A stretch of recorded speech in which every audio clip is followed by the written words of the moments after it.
Beloved bird, my fellow pilgrim winging, I hear thee singing as I sang of old. Over 400 years ago, the adventurous Portuguese explorers who discovered and claimed Brazil for the crown of Portugal sailed into this picturesque harbor and called it Rio de Janeiro, or River of January, because they discovered it in the month of January, and they believed the beautiful inlet into which we now sail was the mouth of a river. As we pass within the shadow of this gigantic promontory, known as Sugarloaf, we wonder if the white men who first saw it could have dreamed that it was destined to become the mighty sentinel of an enchanted metropolis with a population of over 1 million inhabitants and a reputation of being the most magnificent city in the world.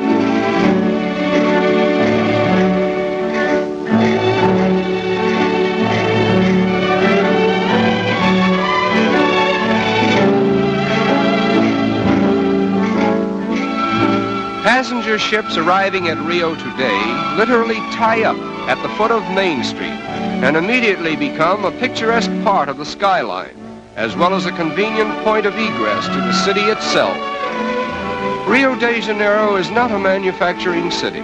Therefore, there is a preponderance of foreign goods on sale in all the smart shops. Nevertheless, foreign influence has not changed the strong allegiance which the Brazilians have for their native continent. They proudly proclaim themselves South Americans, and they very much resent the North Americans' alleged monopoly of the word American.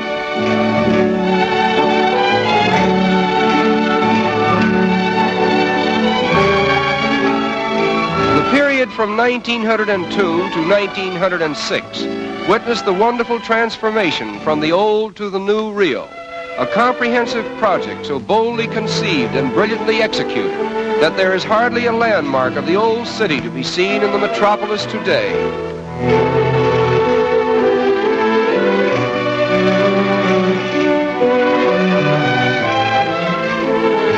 The most unique feature of the clean and spacious streets is the decorative mosaic work that adorns the sidewalks.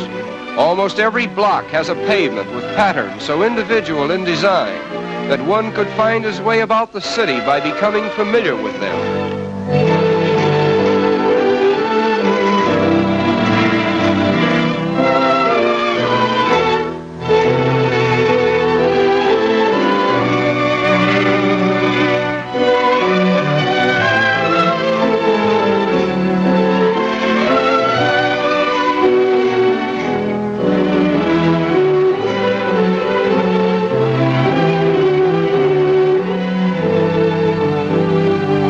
Rio is particularly noted for its numerous and colorful parks, which are scattered in picturesque profusion throughout the city.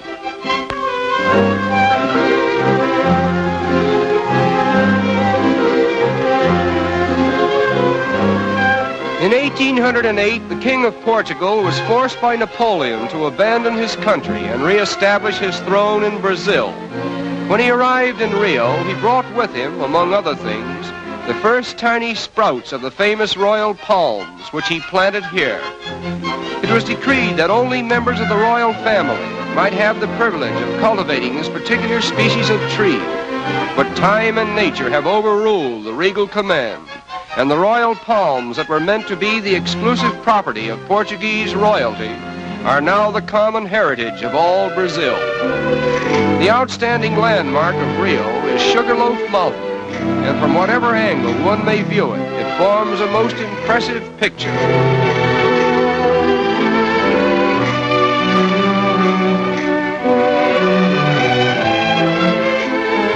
Swimming is one of the most popular sports in this pleasure-loving city. Consequently, many attractive swimming clubs have been erected along the picturesque shoreline.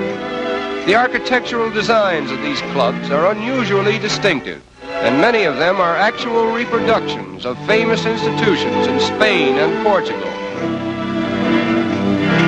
Among the many fine boulevards in this city of splendor, the most beautiful is the Avenida Beira Mar, with its marble promenade encircling the waterfront for a distance of 5 miles.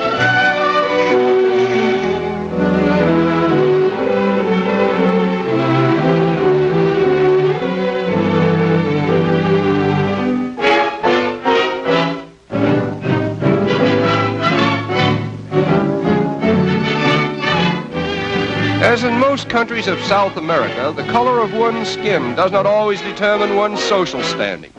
As a matter of fact, the racial color line seems to be so thinly drawn that it has become a haven of toleration for all races. Nevertheless, the Portuguese language still prevails.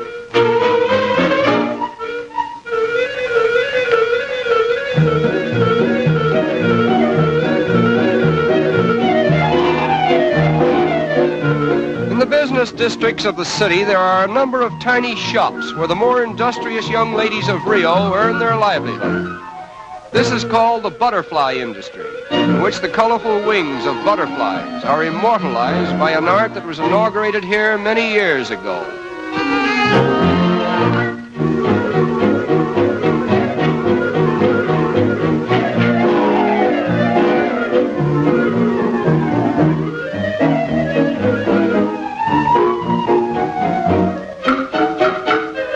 A design is first painted on glass, and the delicate butterfly wings, which have been carefully assorted for their best colors, are cleverly worked into the design and held in place by adhesive tape. Another layer of glass is finally placed over the tape, and the wings, thus preserved, will hold their lifelike colors indefinitely. There are over 700 different species of butterflies in Brazil, and they are much larger and more colorful than those of North America and Europe.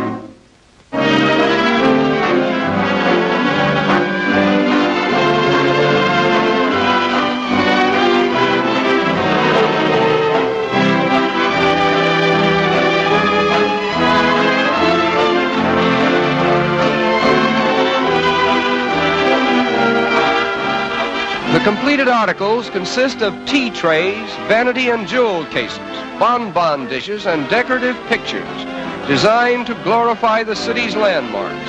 And needless to say, the predominating design is Sugarloaf, the center of attraction for all eyes that glory in the magnificence of Rio de Janeiro, the city of Splendour.